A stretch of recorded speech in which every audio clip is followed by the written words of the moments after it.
Feel free to stay silent and muted if that suits you. I am going to ask everybody before we begin the performance to please turn off your cameras and your microphones to watch the performance. And in the top right-hand corner of your screen, there's a button that says View. And if you click on that and click Speaker View rather than Gallery View, then you'll get one big picture of the person who's talking. And that should be the best way to watch the play tonight, as opposed to watching on all the little Hollywood squares. Cynthia, did you have a question? If you want to unmute, you can ask. I'm sorry. Yes. How do I go back to to just a blank camera? Like, what do I do? So if you want to turn off your microphone and your camera, there are two different buttons, one that looks like a microphone and one that looks like a camera in the bottom left-hand corner of your screen. So if you, you can turn off both of those, and then in the top right-hand corner, there's a button that says View. And you want to click on that and choose Speaker View, because that will enable you to see just the person who's talking at any given time and not the whole sort of Hollywood squares screen full of everybody else. So okay, tonight, I figured them. Okay, I figured the camera. I got the camera off. I'm no longer in the picture, just my name. And then I know how to mute it. But once I do that, was there another step? So are you seeing all the little boxes in different rows, or are you seeing one big box with my face? I see your one big box with your face, and also I guess there are two pictures of Liz Boner and Performer. But that is just fine. You're right where you should be, Cynthia. Okay, so do I just mute it then, and that's it? Yep, just mute yourself and you're good to go. Okay, so thank you all so much for coming tonight. The class that is presenting this play is called Latina Latino Theater for Social Change. And this is a course wherein we study how people in Latin America and US Latina Latino communities in the United States have used theater to try to create social change of some kind in pursuit of a greater level of justice. And the students that are performing here tonight had an extraordinary opportunity throughout the course of the semester to meet many esteemed playwrights, professionals who are working in the field, who gave them advice, and we read their plays, and we learned a lot from them about how you go about making a play about what's happening today, about issues that really matter to you. My students had the choice to decide what kind of play they wanted to create this semester, what issue mattered most to them. And after a lot of discussion and passing around ideas, we ended up deciding that policing was the topic that was foremost in our minds this semester. So we spent the entire semester thinking about what policing is, how it happens. The students did extensive research and wrote research reports, each one of them individually, and then they shared all the research with one another so that we would all have a collective body of research to draw from in thinking about how we would put this play together. And then the students went off to their own playwriting places, to their own minds and hearts and creativity, and used the research that we had put together this semester to build this play.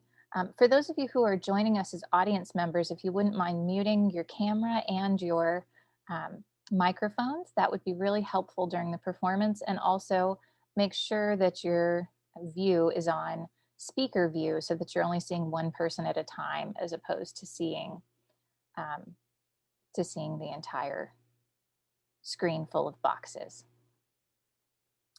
So tonight's play is entitled, this will be the world premiere, by the way, and closing night of our performance all in one. The play is entitled Shots Fired, Meditations on Policing. And now I present to you our class and our final performance. Thank you so much. Okay, everyone, settle in and grab a coffee or a water if you'd like. We're going to begin today's Police Officers Anonymous meeting by introducing ourselves. And remember, nobody has to be ashamed of what they've done. We all live with our actions, and we're here to move forward. Who wants to start? Um, I guess I'll go. Hi, everyone. My name is George, and I'm kind of a recovering policeman. Hi, George. George. Hi, George. I'll go next. Hi, everyone. Nice to be here. My name is Eric, and I was responsible for the death of Sandra Bland, and I'm a recovering police officer. Hi, Hi, Eric. Eric. All right, the rest of you don't need to introduce yourselves if you don't want to, but let's talk about why we're here. We're here because we want to move past our actions and get on with our lives. How do you think we can do that? I don't know. With all the rioting and protests, it feels like, I'm not sure. I guess it feels like I'll never be able to move on, even though I've made one bad mistake. I feel you, man. I mean, I even won a court case after I shot the kid, and people still can't give me a break. I feel like we're just stuck in a limbo that nobody really wants to help us out of. And why do you think that's the case, gentlemen? I don't know. Kind of makes me think we really are the bad guys. Well, I don't know about that. Somebody's got to do the hard job. Just think about the amount of training we go through. We spend 8 months in a military boot camp to stand in between society and danger. Nobody serves this country the way we do, and we don't get a quarter of the credit we deserve. I agree, man. But I guess, why are we taught to kill them? You know, how do we just end up killing only those people? We stop white people too, but at the end of the day, they're always the ones to fuck up law and order. Guys, sorry, I have to make a confession. I'm not really a police officer, okay? I was just a volunteer for Neighborhood Watch.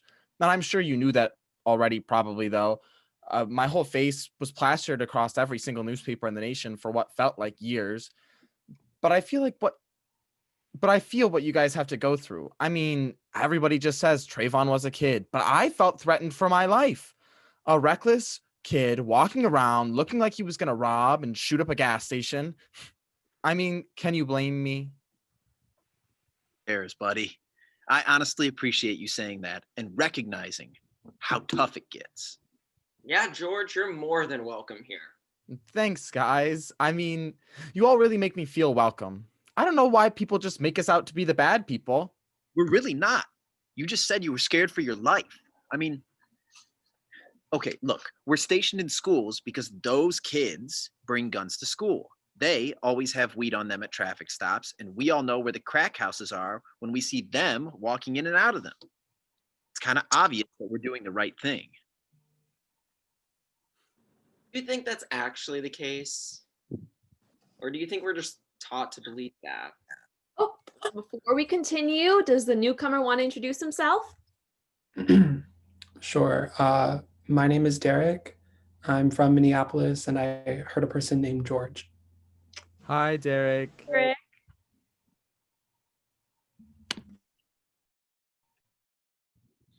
Police are supposed to be helpful. Aren't they supposed to keep our communities safe? I just don't get what's going on right now. How did the murder of one person turn into such a huge countrywide protest? Okay, don't get me wrong. Like, of course I feel horrible for his family, and it's terrible that he died, but there are riots now and vandalism.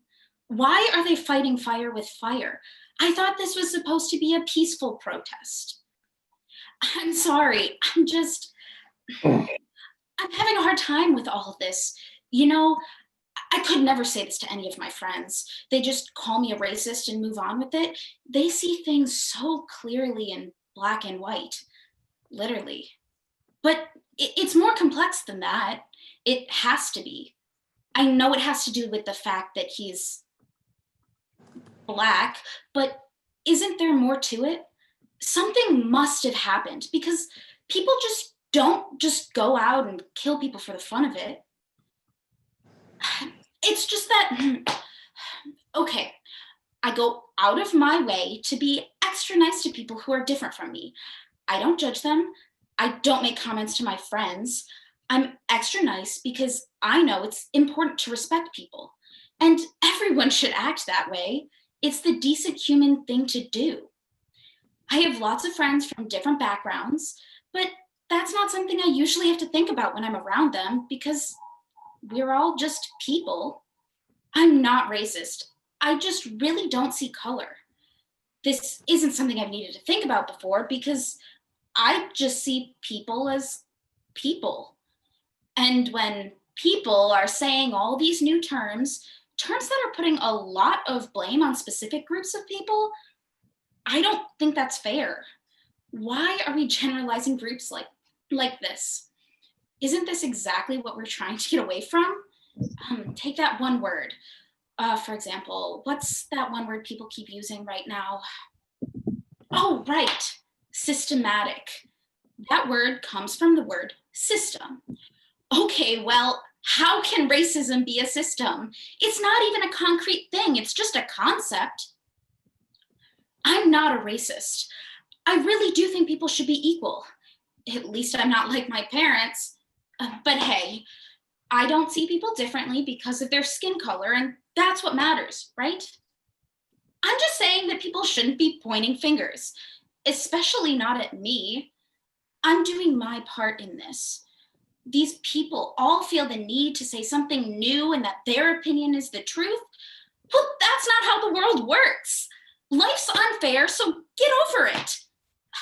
Yes, that's what I was told growing up, and yes, I'm absolutely certain it's applicable here. Why can't we just let people be people? You know what? I'm done talking about this today. Seriously, I'm over it. You've got me all worked up, and I don't even want to hear it right now. I'm calling this meeting of the Committee for Police Officer Racism Prevention because of an incident that occurred the other day. I'd like to talk to Chief Briggs. Yes. Chief Briggs, on the night of December 4th, 2018, officers within your force arrested a 24-year-old Black man on the corner of 6th Avenue and 40th Street, correct? That is correct. Could you tell the members of the committee why this individual was arrested? Well, he was arrested because another individual in the vicinity felt threatened by him. Okay. And why did this individual feel threatened? She felt he was suspicious and bothering the individuals headed into Bryant Park. And who was this individual?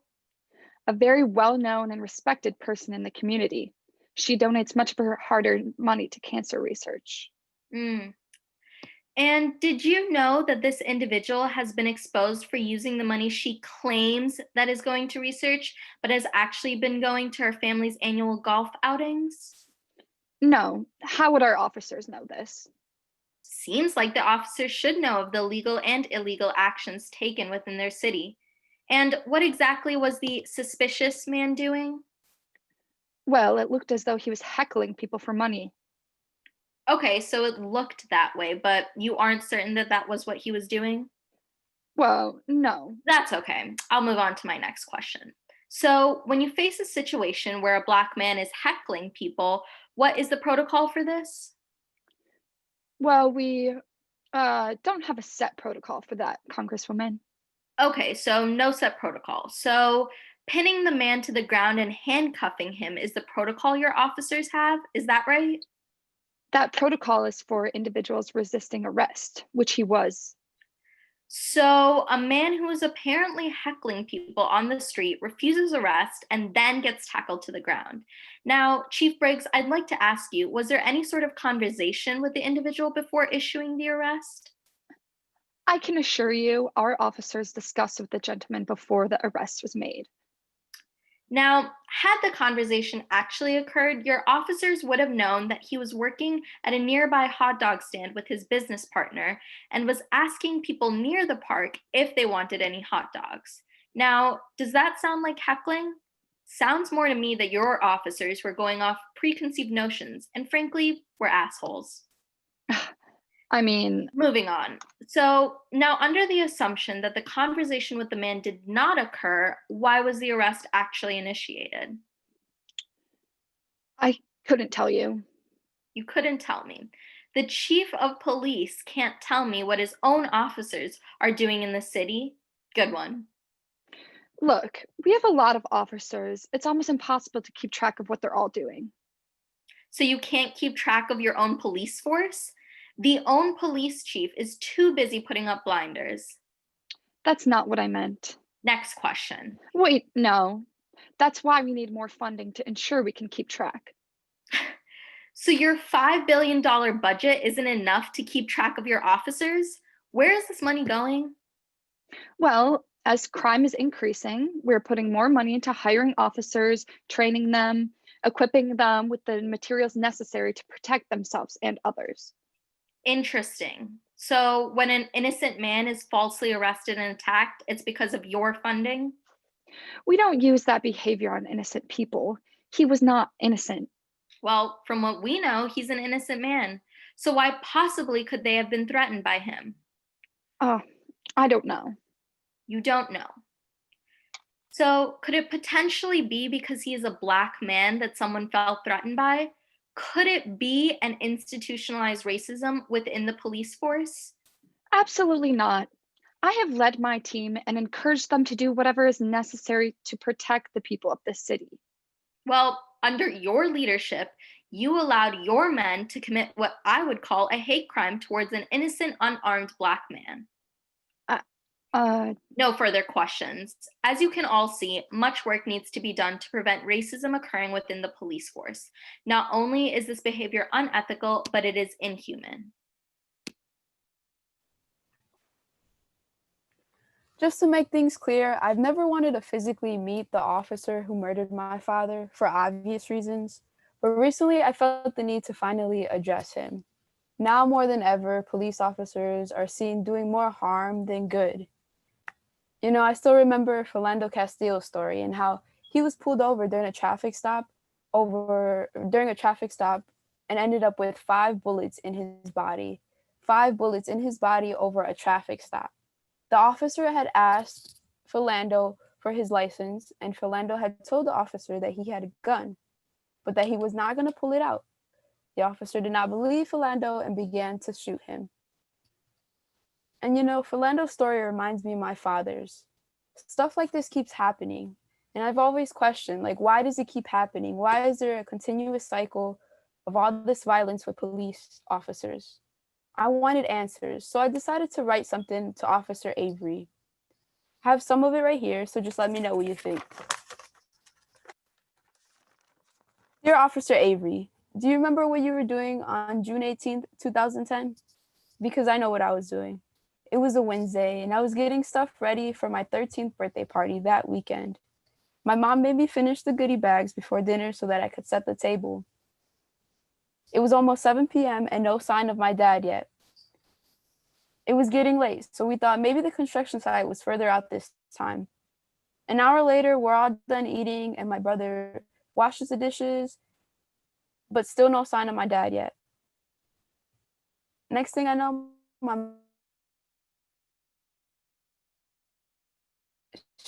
get in the car, and on our way to the hospital, she tells us my dad was shot by a police officer.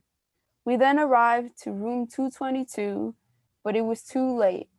His lungs couldn't push through any longer. And that Saturday, I spent my 13th birthday party burying my dad. Why'd you think he had a gun on him? Why'd you shoot? Why'd you feel threatened? He was on his way to work with my uncle. My uncle said that they tried to tell you in Spanish that he did not have a gun on him. Did the Spanish intimidate you? Their hands were up. Did their dirty construction clothes intimidate you? Did you make assumptions based on his appearance? You know what, on second thought, I probably won't even send it to him because he won't even read it, and there won't be any change, and there'll just be another incident on the news tomorrow with the police officer anyways.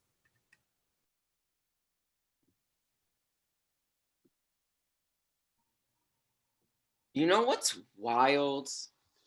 Cops in America are just out there shooting unarmed black men. Then come 8 a.m. the next morning, they're having donuts and coffee while doing their 6-hour traffic watch, just parked there. These fucks with their beer bellies slapped over their gun holster, terrorizing whichever neighborhood needs protection. I just don't get it. I mean, don't get me wrong. I know how the police came to be. It's an insanely racist foundation and all. I mean, I study history, but I just don't understand how fucking dumb do Americans have to be to think cops protect this country. God, the only people I hate more than Americans are Europeans. Why is everyone so obsessed with Europe? All they have is bread and wine, fuck's sake. John, are you ranting about Europe again? That and how brainwashed Americans are because of all this propaganda. Kim, John, y'all still down to watch Kirisi Tsuju before dinner in the TV room? Yeah, I'm still down. Propaganda? Mia, what's that supposed to mean? Oh, hey, Sam. I just meant because on my TikTok For You page, I've been seeing videos where protesters and cops are kneeling together so they can seem more friendly, like acting as if they care. It's crazy how the algorithm works, dude. It's like somehow they know that I work as a first responder and that I might be more sympathetic towards cops. Like, fuck, I just want to get back to the creepy side, to the creepy baby dancing side of TikTok again. Speaking of TikTok, are we ever going to put in that t-shirt order for the alien skater chicks? It would be dope to have matching shirts for the house. I didn't know you were so anti-cop, Mia. Yeah, what do you think I've been doing at the protests for the past 2 weeks, Sam? I'm just saying that because you were the one who decided we should call the police last week when the rando broke in through the bathroom window. Well, that's different, Sam. It was clearly an instance where documentation mattered. It was a totally non-violent situation. Was it though? Yes, it was, Sam. Also, I wasn't the only one who suggested the idea. Several other House members agreed. Well, I think we can all agree that we're still learning. The House is still learning. God, I can't stand him. What else were we supposed to do? They stole over $200 from John's wallet and took my Switch. If people could just remember to lock the windows, this wouldn't have happened. Yeah, and I mean, we put it in the Slack that the cops would be coming by to ask questions, to give people a trigger warning. We did everything right. Yeah, but he has a point, right? What do you mean? Someone broke into the house. Okay. But now the police have been circling our block. They didn't do that before all of this was reported. Dog, I'm just gonna play Animal Crossing in the TV room, and if I can't do that now, then what else am I supposed to do? I'm going nuts locked up in this house. Anyway, I just think Sam is overreacting about all of this. He always finds a way to make it about himself.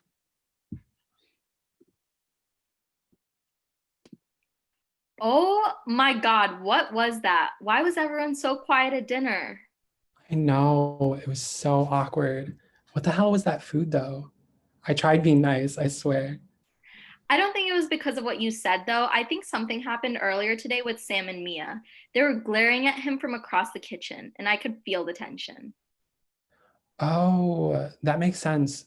Earlier, I went downstairs and I heard them talking about the break-in. Sam said something about how the house is still learning. He stormed off afterwards. He seemed pissed. I'm not sure, but did you see that private Slack message Kim sent out about trying to collect money for John? Bro, there's no way I'm giving a 6 pence to that rich bitch. He doesn't even need it. He lives this Tom Ford clone sitting on the piano downstairs and the rest of his stuff all over the house. It's not my problem. I know, right? It seems insensitive to the situation as far as money goes. I mean, I can understand why Kim feels bad since John has been buying a lot of house items lately. Like, he spent his personal money on all that Lysol and bleach the house got before they went out of stock in stores. And he did buy those non-stick pans early in the year, but like, as he should, right?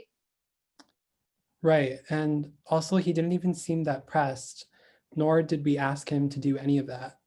I think he just wants to help out, and his dad's loaded, so who's actually hurt? Plus, I mean, I consider it reparations. Okay, but seriously, why are they all rallying around for him for this? They're treating him like he's a tot in need of toys. Where was all of this energy when Ali and I both needed parking passes last semester? Kim still hasn't reached out to the old members to ask for their passes back, and it's been 2 months since the spring semester started. I've already gotten 2 parking tickets, and my tags are about to expire, so they're going to write me up for that too next time. That's so fucked up. But I'm not surprised. They're so fucking privileged. All they talk about is how they're going to protest and fucking shit up, all the while their ankles are busted and bleeding because they chose to wear Doc Marten sandals, not because they're down with the people. If they were down with the people, they'd shut the fuck up. Period.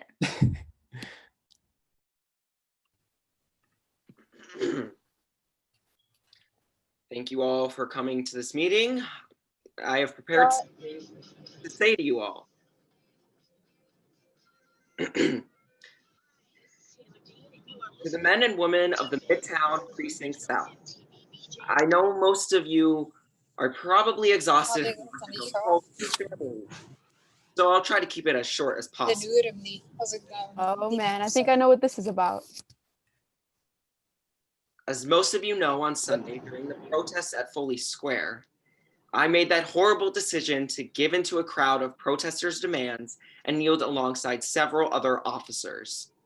The conditions prior to the decision to take a kneel were very difficult as we were put center stage with the entire crowd chanting. I know I made the wrong decision. Our union leader is pissed about the kneeling. I wonder what he's going to think of this speech. We didn't know how the protesters would have reacted if we didn't, and were attempting to reduce any extra violence. I thought maybe that one protester or rioter who saw it would later think twice about fighting or hurting a cop. I was wrong. At least that's what I told myself when we made that bad decision. I know that it is wrong and something I will be ashamed and humiliated about for the rest of my life. Why is he making excuses? We all know that the asshole in Minneapolis was wrong, yet we don't concede for other officers' mistakes. I do not place blame on anyone other than myself for not standing my ground. I did not consider the consequences or facts of what I was doing. Anyone who knows me knows this goes against every principle and value that I stand for. The Ryan I know wouldn't kneel in the first place. I would like to think that being up for almost 40 hours and walking over 32 miles in 2 days might have clouded my judgment, yet still no excuse. I was there for the peaceful protesters. I was there for the fight with the rioters at night. I walked, I fought, I bled, and I still kept showing up. I spent the first part of my career trying to build a reputation as a good cop. I threw it all down the garbage on Sunday. He really doesn't need to beat himself up like this. So from the bottom of my heart and soul, I am sorry and ashamed. Since then, I have been struggling with the decision that I have made, not being able to sleep or eat. And at one point, I came to the decision to leave the department. He might as well after this speech. I could not imagine the idea of ever coming back to work and putting on a uniform I so wrongfully shamed. However, I decided that was the easy way out for me, and I will continue to work every day and be there for my personnel. He should have taken the easy way out. I don't want to work with this guy anymore. I want to especially apologize to everyone from MTS. I let you down. I understand your frustration and anger. I know the cop in me wants to kick my own ass. The cop in me wants to kick his ass too. I want you all to know that I don't expect anyone to accept my apology, nor do I deserve it. Please know that just like the first half of my career, I will work every day for the rest of it to rebuild the confidence you once had in me. Thank you, and may God watch over you all. Yikes, that was painful to listen. About a year ago, I walked past this cop pinning a black boy against his car outside the McDonald's over on South Riviera. I don't know what happened, but I know it didn't feel right. Now, maybe I'm just scared of authority, but I got that knot in my stomach. You know, when life hits you the wrong way and you feel like your legs might give out. I felt my chest tighten up and I couldn't help but to watch. A few people were looking on from the parking lot as the cop picked up the boy's unresisting body and violently shoved it in the back seat like he was playing God. And I did nothing but carried that knot in my stomach with me back home and let it eat me up as my family ate dinner. I couldn't look my dad in the eyes. He tried to talk to me. The warning stories of his teenage run-ins with the police dancing through my mind. So many of my friends who didn't have their daddies or their brothers anymore, lost to a system that deemed them criminals from the day they're born. I know I'm a coward because I sat there in silence that night. And then a year later, I see that same cop that had his hands all over that boy, now kneeling across the street in front of me with all the other protesters, his graying beard poking out under his face shield. I wanted to spit at him. This was my fault for not doing anything last year, for not saying a goddamn thing and letting this middle-aged white man come to the protest to act like the goddamn hero of it all. I know who you are, Robert Catani, acting like you care about this movement, acting like you care about Black people. You don't. You can go home after and wash your hands of all this, but I ask you, what if it had been a knee on your neck? What if it had been a knee on your neck for 8 minutes? I think shit would be different. I hope that while you're in your charade on your knee, you see us pass with our signs and our chants, and you see the face of the boy that you assaulted in every single one of us. I hope it gives you a goddamn knot in your stomach.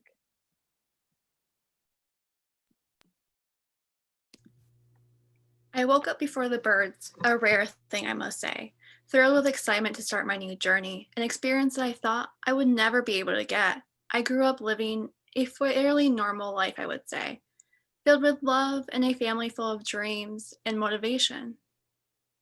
Ya tengo todo empacado. ¿Están listos? Sí, ya, que no se te olvida nada. Claro que no, pero estoy nerviosa. No estés nerviosa, te lo mereces. I was raised in a beautiful home in a prominent white community, where people seemed unbothered by struggle, where the birds came and left freely, but where my family was restricted. We were on the road. It was going to take just a few hours to get there. A home away from home, my next home, the University of Michigan.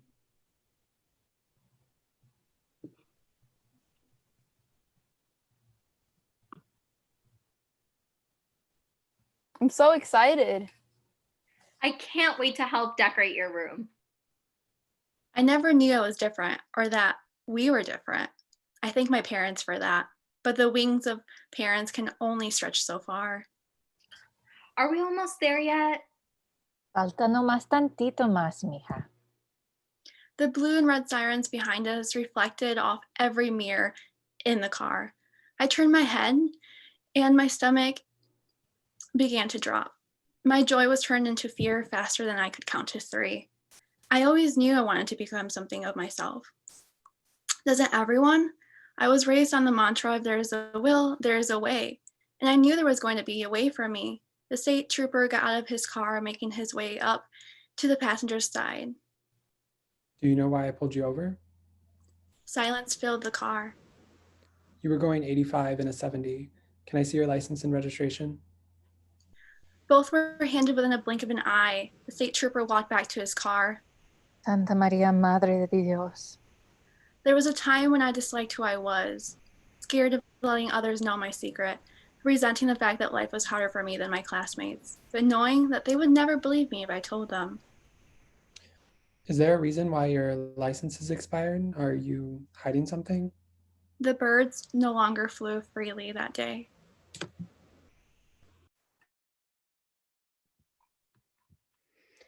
Hello, students. I'm sure you're all aware of the recent incidents with the police all over the country. Some of you have reached out to me about your concerns. All students are important, and everyone should do all they can to contribute to our learning this term. I do recognize that events occurring outside the classroom can have an impact on your schoolwork. Unfortunately, my hands are tied, and making amendments to our schedule would only create a domino effect where one would constantly be behind, adding more academic stress. That's easy for you to say, Professor, that all students are important and that you recognize how global events can impact our schoolwork. Yet, you can't help the students impacted the most. My bad. It's not that you can't help your students, it's simply that you won't. Yeah. Do you really think that giving students a break is going to create more stress? I don't think we're asking for a lot, just some empathy and an extension on current assignments. I mean, come on, we're in an unprecedented time with COVID and all. Just seems a little insensitive, is all. I apologize if you thought I was being insensitive. That was not my intention. Perhaps I can lend some context to what I said. So not only are we expected to keep up with your schoolwork, but the rest of our classes are piling work on too.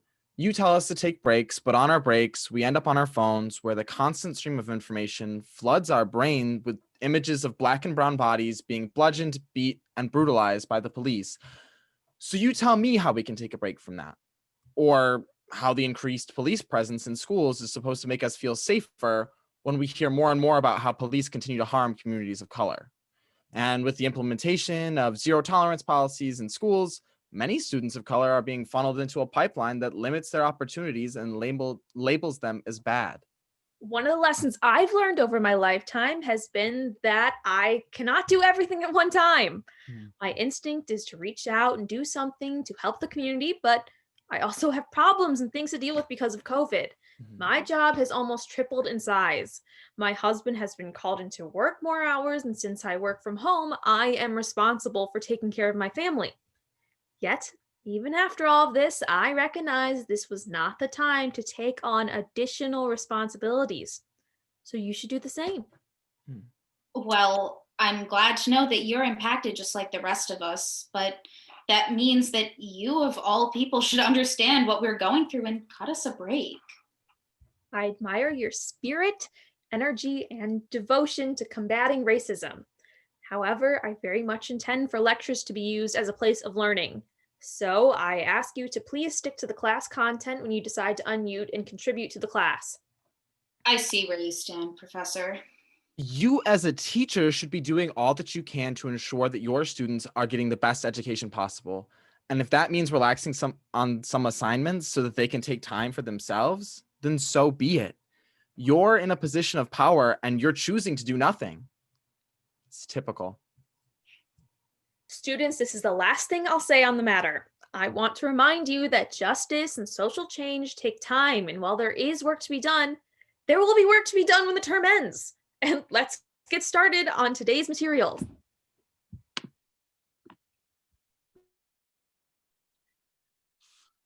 All right, everybody. Thanks for coming today, for taking the time out of your busy schedules. Busy schedules. I just want to make some time to introduce myself and go over some of the plans for the first few months in office. Okay, really quickly, a little bit about myself. Michael Whitebread, new head of PR for the Biden transition team, and fingers crossed, the Biden White House. But I donated $12 million to his campaign, so my fingers aren't actually uncrossed. I was given the job. I'm 5'3", and I enjoy activities such as corporate strategy, business rehabilitation, international image marketing, education invigoration, investment management, plaintiff harassment, and witness tampering. I have a history of working in the public and private sectors because I am a real Democrat, capital D.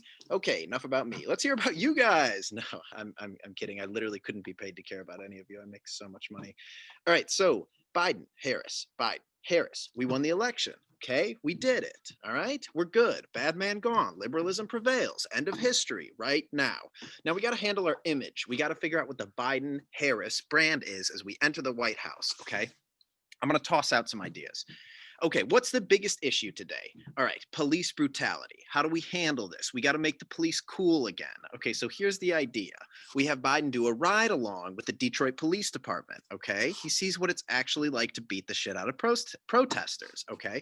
We stream it live on Disney Plus, subscription only. And at the end of the day, it's like, wow, okay, maybe police do have it hard. Maybe it's not easy to make split-second decisions about whether to kill unarmed Black people. Okay, I'm just spitballing here. Don't stop me. Black Lives Matter, NYPD, Unity event?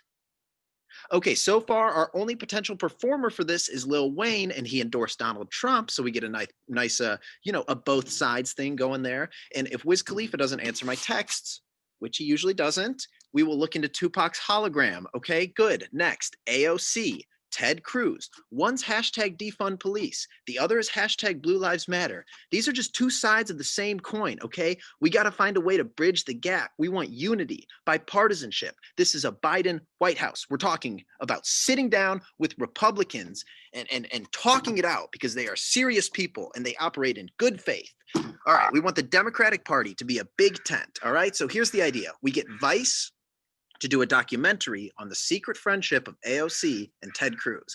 Now, the tricky part here is that Ted Cruz actually refuses to speak to Latino people just on principle. So we may have some personal lobbying to do there, okay? Here's another one coming at you. We put cops in charge of coronavirus vaccine disbursement. Pretty good, right? Pictures of a cop handing a Black kid a big needle out on the basketball court.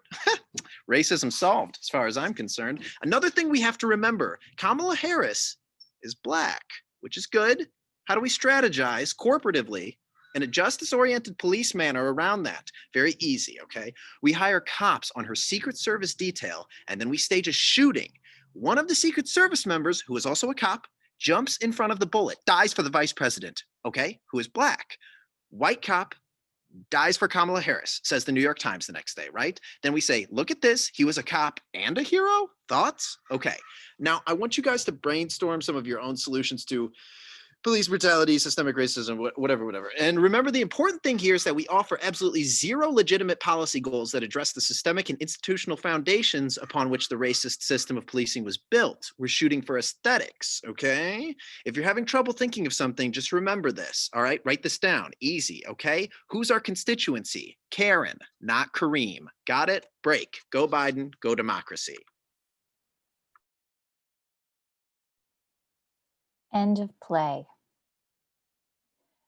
So thank you very much to everybody. If you all want to turn your cameras on again and put your screens into gallery view, we can have a conversation. Thank you, Cynthia. Applause is welcome. We can have a conversation with the writers and performers of this play, which again was called Shots Fired, Meditations on Policing. So as you may have gathered, the play is both fictive and based on research. So it's not a literal representation of actual events, but the students were allowed much creative license to interpret what they saw in their research and to bring it to us to think more deeply about policing. So anybody who has a question? Yes, Cynthia, I see your hand. Go right ahead.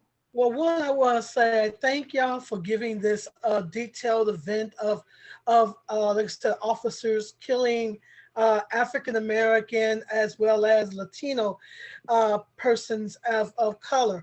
And I myself keep wondering, why does it keep happening? And you made a good point, performer. I'm sorry, what's your name? The gentleman with the mustache and the glasses? I'm Sam. Sam, you made a good reference there where it's like we're going to glaze over the reality that something's happened. So let's make it look good. And it's like, are we learning the lesson? This happens every year. And I myself got the question, what in the world is the sheriff, the person who's supposed to teach their officers protocol, why are they continuing doing the same thing over and over? It's like I say, what's insanity? Doing the same thing over and over again. It's never been taught, never been learned, and it's almost like even the sheriff should be responsible for the teaching and protocol of their officers. I'm going to say something to y'all. When I was in prison, there was times where I wanted to escape. I'm in a wheelchair now, but I'm thinking how to escape. But when that officer told me they were trained to shoot the mess, and I'm all about mess, it really deterred me, and I went on and just sat my butt down and wait till I was released. And this is where we got a problem, is that I think the officers have been taught not to shoot leg, not to use dummy bullets, not to use, a tranquilizer. Shit, they use a tranquilizer on at least a rhino that's coming at you, and he's a lot bigger than me. And yet they still use a bullet to stop as well as kill a person. So I'm glad that y'all were able to pinpoint this, because actually my daughter, she also wanted to protest in the Black Lives Matter, but there's a confusion. What was George Floyd doing? And one of the young ladies mentioned he was doing a hot dog hot dog, where as me, I heard there was a $20 bill that was supposed to be a fake $20 bill. And that's why the woman went cuckoo for Cocoa Pops and called in. But that's over excess. So I'm glad that y'all touching this. And it does get me worried, because even as a Black female woman, I see a policeman, they travel my neighborhood, I wave gingerly at them and hope to God they don't think I'm, carrying anything in the back of my electrical scooter. So I do thank y'all for that. And if you have any questions about what I just said, I would appreciate it. Your research does make sense. Why are the police, 2010, they killed someone. 2011, they killed. And yet the same thing that happened in 2010 is not reflective of 2020. I'm confused myself. Thank you so much, Cynthia. It's beautiful to hear you talk about the impact that it's had on your life. Are there other folks who had comments or questions for our cast? They're happy to talk about the process of creating the play and what inspired them and all sorts of other things. You can. Ashley, it looks like there's a question in the chat too. I do see a question in the chat. Megan, would you like to ask your question yourself? Or... I'll ask it. Yeah, I thought your opening was like a really interesting one by starting with the Officers Anonymous meeting. And like as a member of the audience, my emotions kind of went through like various sorts of responses. And I wanted to get a sense of what you were thinking about as the group that put that segment together. So Very, do you want to take that since you were the main author? Yeah. Thank you for that question. I decided to write about it because I wanted to show that all of these things can happen, but maybe there's a chance that, police officers in some world recognize how much they've hurt people by being complicit or actively participating in this institution that has hurt so many people and taken away so many lives. And maybe there is a place in this world to support them through that restorative justice process. And a lot of that actually came from PCAP because I am an avid listener of the podcast. And so, so that's kind of where I was thinking of going with the piece. Okay, thanks. Thank you, Saveri. We have a question coming from Nora, who put herself in line in the chat. Thank you all so much for this performance. I was laughing out loud and tears were brought to my eyes, and it was just, I guess, as delightful as a play about police brutality can be. But the scene with the unyielding professor really hit home with me. And one thing it made me think about is, so often we kind of jump to, what are the policies that we need to change, the structures we need to change, which is really important. But we kind of leapfrog over how we treat one another, in terms of empathy and compassion and trying to extend, flexibility to one another. So I guess I'm just curious to hear maybe from the performers or writers of that scene about what you were thinking in writing it. Yeah, so I wrote the scene and actually... Introduce yourself, Riley. Sorry.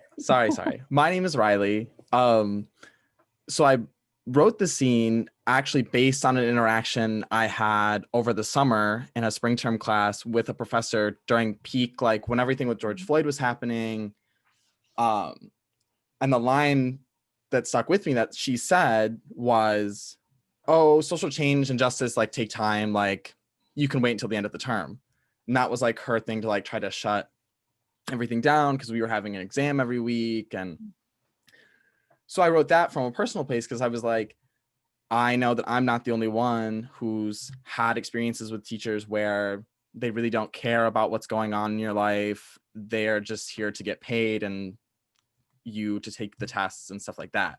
So that's like, I like adapted it. And a lot of the words that the professor spoke were direct quotes from like the message board that she had posted on, like that we were using for class for discussion stuff. So yeah. Yeah, thank you.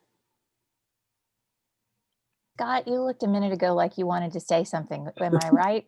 Yeah, you are right. Yes, ma'am. Yeah, I just wanted to thank everybody for their talent and their passion that they put into this.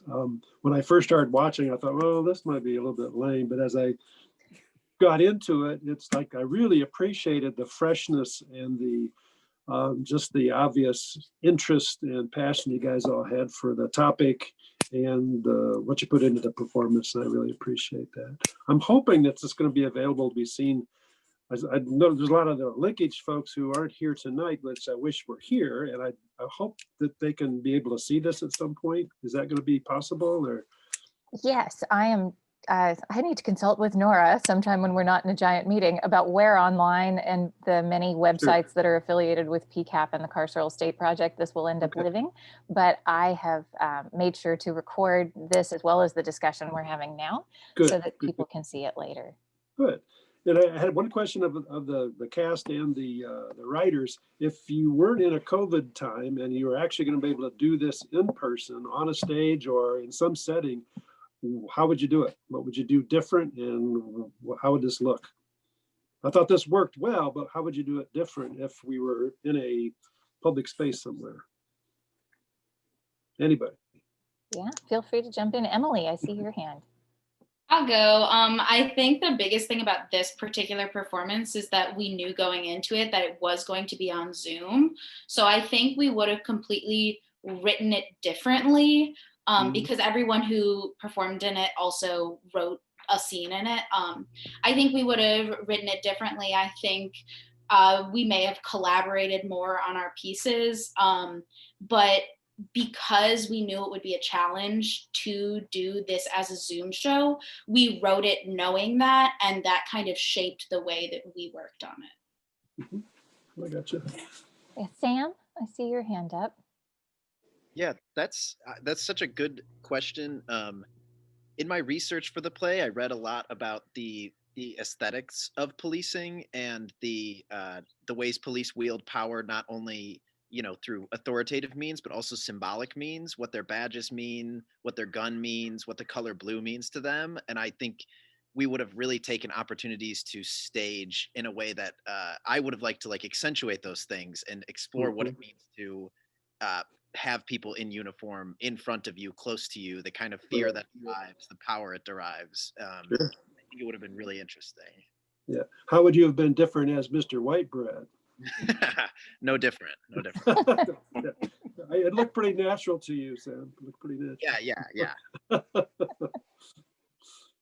Yeah, I must say myself, I think Sam, as well as all of you performers, did a marvelous job of working what we have to work with.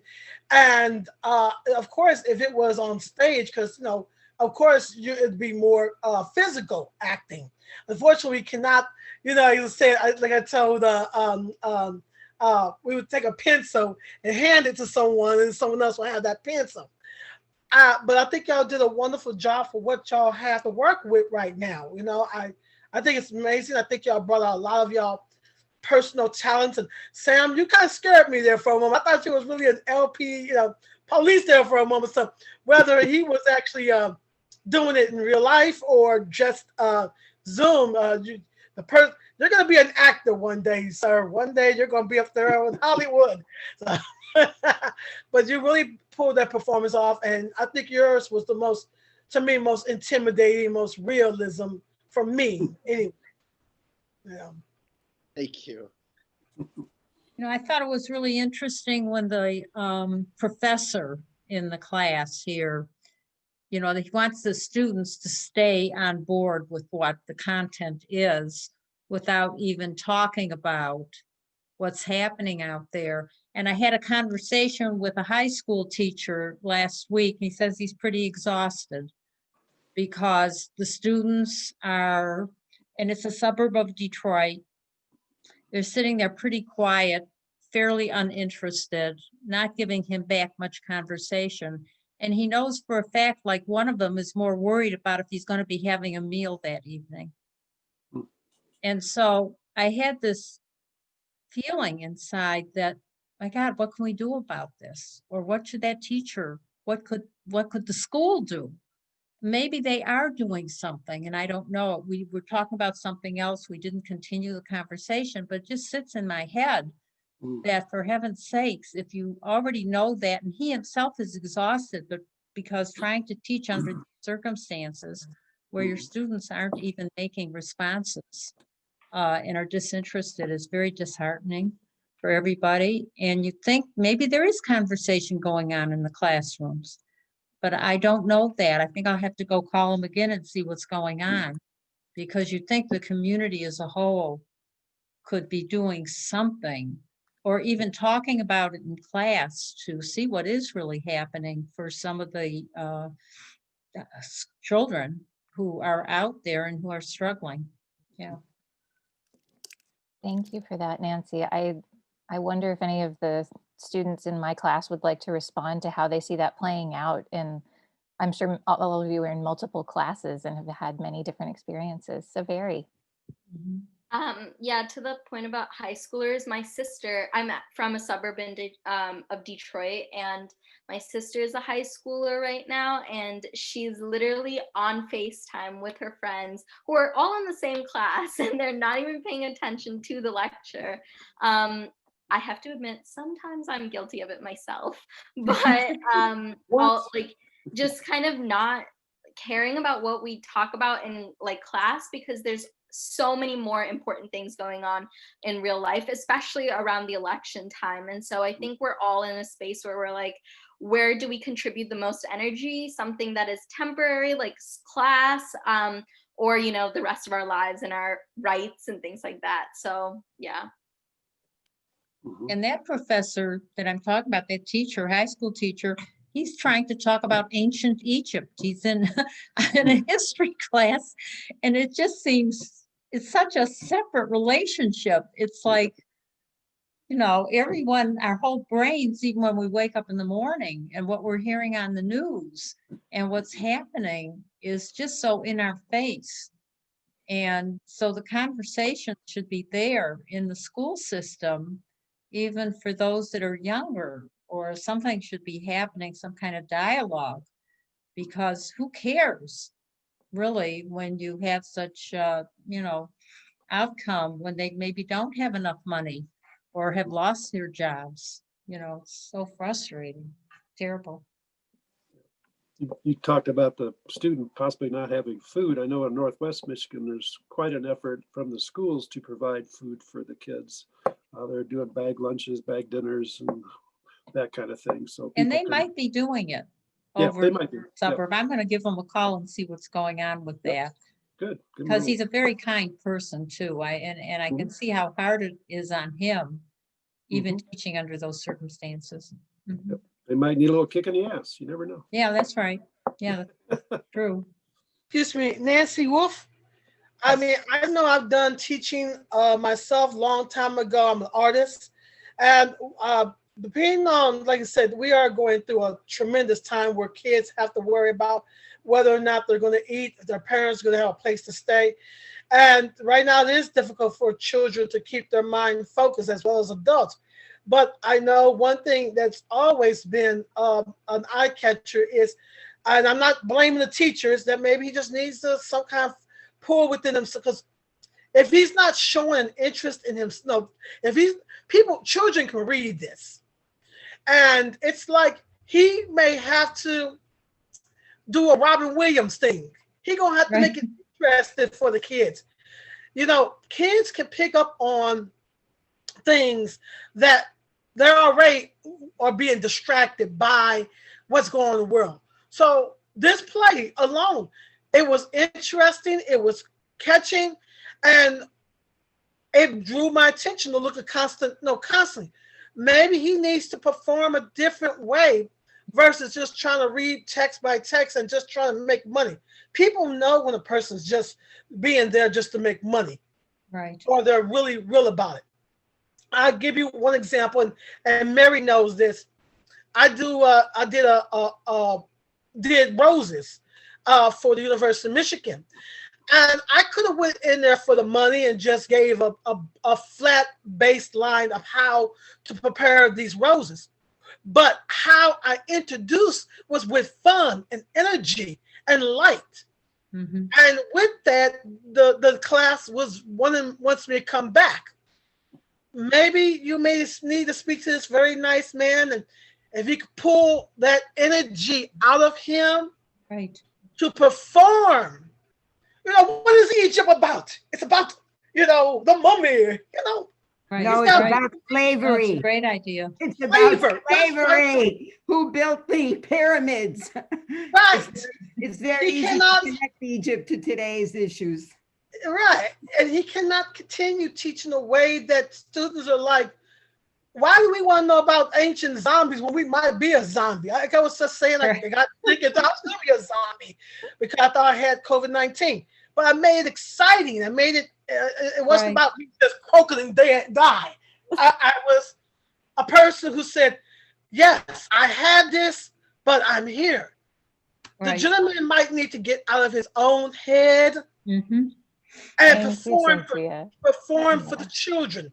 Perform. If he wants to know history, make it fun. Put some bandages wrapped around him. Draw some That's walk like a zombie. Make it interesting. Put the history in there. Other than that, you just Cynthia. There are a few mummies running around, the class. Well, right now, if he doesn't make it any more exciting, they might as well be mummies or zombies because they're not relating. Talk to your teacher. Tell him if he's well. I mean, it doesn't matter how. What's that? Anybody know that? Robin Williams, Mr. Pat. Cynthia, I'm sorry to interrupt, but we've got another question from somebody who hasn't had a chance to ask yet. I'm sorry. That's okay. Thank you. It was a good answer. It was a good answer. Angie, did you want to jump in and ask your question? And we're thrilled to have you here. Thank you so much for all the beautiful work that you do reporting on folks in Detroit who've experienced policing in prisons. We really appreciate you and your work. Oh, I appreciate that. It's an honor to be here. And, I know nothing about writing a play. I know a bit about researching for reporting, but I wanted to hear what your research process looked like for this. Yeah, anybody from the cast want to jump in? Yeah, I can talk a little about my research process. So, my research focused mainly on the school to prison pipeline and like policing in schools and how that like has changed over the years and stuff like that. So a lot of what I did was I was reading articles online about like studies that involve like policing in schools and how that really, whether the crime rates in schools went down and like what crimes like were being reported to the police as opposed to like school administration and like stuff like that. And then I took all of that background knowledge that I had learned and kind of incorporated it into my scene a little bit here and there. And then like I shared my research with everybody else. That way, like if I found something that like linked to their research, they could pull that into theirs and we'd all have it in one spot. So yeah. Yeah, anybody else from the cast want to talk about their research process? Okay, well, Liz, do you want to ask your question? And this will probably be the last one for tonight because I want to be mindful of Sure. everybody's time. Anyone else? What was my question again? I got so into all the other thinking that you guys were all discussing. I guess I was just wondering, because I don't know all of you, but some of you may have been in the streets as activists, watching on social media, on the news. And then here you are experiencing these issues around police brutality among your peers. I mean, I just think about the collaborative exchanges and the stories you must have shared, as well as the research that you did. And I'm just wondering if there's something that stood out, or kind of like a pivotal moment, or if through the acting you came to a new realization about yourself or your place in the world or these issues. Kind of a big, broad question. Like, in short, is it different to be doing a play around police brutality than to be, you know, talking about it as an activist, or, you know, doing campaigns or organizing? So I think for me, at least, I think there's like, it is a little different about like being in the play. I mean, it's like a play on activism, like it is an activism like play, but I think what it is it puts you in to those shoes of like, with my scene about the professor, like it put you in those shoes of like a professor who really doesn't care. Then it like makes you think about like, why are they not like caring, and why do they want to continue on with their stuff like that? And so it's like, you kind of got to see like different aspects of like people's brains working and stuff like that. So like, I think, yeah, like being out in the streets and doing the activism is great, and like talking about it, but having a play where people can either connect with experiences, like I know like other students can connect with this one, or like the Cops Anonymous, where like the cops themselves are connecting, like stuff like that kind of emphasizes those experiences. That way, like you have a better vision into it all. And I think as an activist, like a non-creative activist, it's so easy to like get caught up in the facts and try to make your argument like ABC. I have to convince a person, but I don't think the point of this play was ever to convince anybody that like you have to abolish the police or you have to do X, Y, and Z. It was honestly like any creative endeavor is just to make someone feel something, and then that like kind of gets them thinking and they become more attached to the cause. So I definitely say it's, in my opinion, a lot more of a like a human to human type of activism, as opposed to like, I'm going to win you over type of activism. And like, as an organizer and a theater artist, like I also think this is like one half of the work, or just a part of the work, and the other part of the work would be, in an ideal world, providing people legitimate resources to engage with the kind of things we're talking about. Like, how can they be involved with PCAP, for example, and setting up those sort of resources right outside of where they might see a play like this, so that we capitalize on all of the awareness that we just generated about the issues, and drive people towards actually doing things after seeing something like this. Yeah, thank you. Thank you. It was really powerful. It was an incredible performance. I loved the ways that you brought in so many different perspectives. I really appreciated it. It was reminding me a lot that, as an activist myself back in the 90s or 80s, when we were fighting against having cops on campus. So I don't know if there are cops on campus, but there are, and they are armed. It's a thing we're still fighting. So this was a big thing, and I purposely, I was invited to go take over the president's room or whatever, and I didn't do it because I wanted to be able to continue to go into the prison. So I bowed out so that I'd be able to continue to do that work. So it was definitely a big fight back in the day. So I'm sorry that you have to deal with that.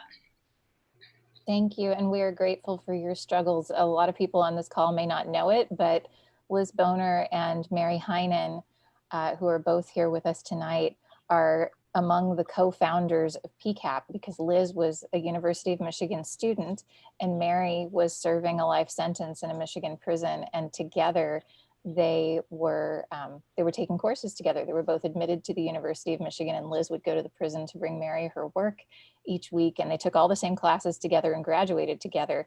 And in that process, Liz Boner signed up for a theater class called Theater for Social Change, taught by Buzz Alexander, and asked if she could do her off-campus theater workshop in a Michigan prison with Mary. And that's how PCAP came to be. So Liz, your activism is alive and well today, and we are all still benefiting from it. So thank you so very much. Can I also just add that I was the activist that went to Mary and was like, why am I even in school? And I, half the times that on my RC evaluations, because we didn't have grades, they said that Liz was never in class. So it really made me chuckle when I heard about the professor. And Mary was one of those people that said, this is why you go to school. This is why you stay in class. So I don't know if you remember that, Mary, but that was. Oh, I remember. And I remember our roots go all the way back to the RC. That's not commonly known either. We started together. We started as students in the RC in 1990. So thank you. And we have 2 more really good questions in the chat that I want to give the cast a chance to answer, and then we're going to wrap it up for the night to be respectful of people's time. So Mackenzie, do you want to ask your question really quick, and then we'll hear from Nora. We'll hear both questions together, and then the students can respond. Yep, thank you. So my question was just like the topic of police brutality is so polarizing. So was it a goal of yours in creating this performance to like appeal to people with different ideas? Like, I think what makes me wonder this was like the Cops Anonymous group at the beginning. So yeah, if anyone can speak to that. I don't think. So very, we're going to let Nora ask her question before we hear the answers, but you can go. Liz mentioning cops on campus just made me think, it feels like a million years ago, but remembering all of the controversies around campus policing at the beginning of the semester, the GEO strike that included demands that addressed policing and defunding DPSS. So I was just curious how those events right here on campus affected your creative process, your research, your writing. Go ahead, Severi. I'm sorry I cut you off before. No, you're good. I don't think it was to appeal to different attitudes on policing. I think it was just to show how we can't just think of things as like a two-sided coin, like you either have it or you don't. There are a lot of gray areas when you think about this issue, and a lot of people don't realize that a core tenet of abolishing the police is reinvesting that money into other structures to support society. And I think I see one of those structures being how do we help recovering police officers transition back into society as actual humans who don't have the biases that are literally bred into them in the military boot camp style training they go through. And to Nora's point, I think policing comes in different forms, and one of the ways U of M tried to implement policing is through student police. And I think again, this play looked at a lot of different facets of policing and how we interact with policing. So that's what I think the influence of what happened on campus had on our play. Yeah, and just to add on to Severi's points, with Nora's, we definitely at the beginning of the semester, we talked a lot about everything going on campus. We had a classmate in the GEO who was on the strike and was keeping us updated on that stuff. So we always talked about those and how that incorporates campus relations between the students and the administration, stuff like that. So it was very in our process. And then for Mackenzie's question, we knew going in that policing was a very polarizing topic, and you were either you were in the gray, you were in support of the police, or you were ooh, these people aren't really doing what they should be doing. But we looked at that in conjunction with various types of social change theater, like Teatro El Campesino, and stuff like that, and the actos, and how satirizing things and police and stuff kind of brings people into the cause. So there was a lot of looking at policing and how a polarizing topic like that is compared to older styles of social change theater. So yeah. And on top of that, I think something important about the production that we kind of realized in this Zoom call is that we kind of all wanted to take different stances that would appeal to different people, in the sense of so that certain people could relate to certain characters more. And if someone is, say, more on the outsides of this whole conversation and isn't really familiar with it, you're getting a bunch of different viewpoints kind of thrown at you, some of which you can maybe relate to, and some of which you're maybe learning for the first time. And so it's giving you a well-rounded like experience of different ways to interpret and view. Thank you so much to everybody who came tonight to see the first and only performance of Shots Fired Meditations on Policing. And thank you so much to all of my students. I'm very, very proud of you for what you did tonight, and I'm grateful for all the hard work that you put in this semester.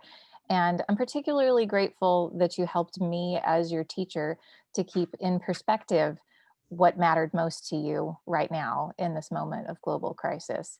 So thank you to everybody. Thank you to the PCAP Community Workshop for hosting us. We're very grateful to be here, and I hope you all have a lovely evening. Good night. Thank you. Thank you all. Thank you. Thank you.